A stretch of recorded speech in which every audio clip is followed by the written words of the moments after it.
Je suis témoin de plusieurs expériences douloureuses ou bien des expériences inquiétantes, stressantes, comme par exemple lorsqu'il y avait eu le coup d'État, où il n'y avait pas d'entrée de matières premières comme le maïs qui sont essentielles.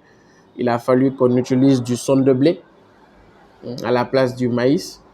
Il y avait eu des expériences stressantes comme récemment avec l'explosion du dépôt de carburant où nous craignons que nos marchandises ne viennent pas à travers le port parce qu'il n'y avait pas d'activité au niveau du port.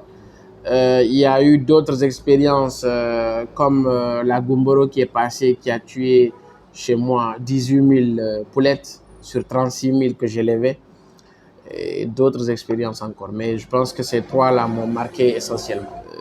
Ça devient beaucoup plus corsé parce que commencer avec de petits cheptels commence à devenir révolu.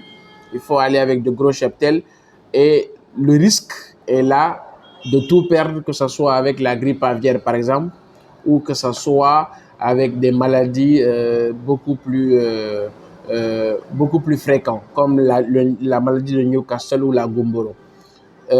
Les poules aussi sont beaucoup plus améliorées, donc ça va très vite et ça devient de plus en plus sensible. Donc, c'est comme une voiture Ferrari. Plus vous allez vite, plus lorsqu'il y a un accident, vous risquez d'y laisser votre vie.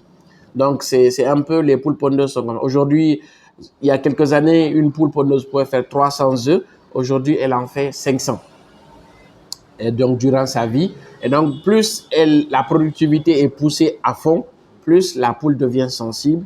Et donc, en ce moment, ça mérite une biosécurité pour pouvoir protéger les animaux des infections ou des maladies, mais ça demande également beaucoup de moyens pour commencer gros et pouvoir s'en sortir. Le métier est technique, totalement technique, et ça ne demande pas simplement d'être entrepreneur.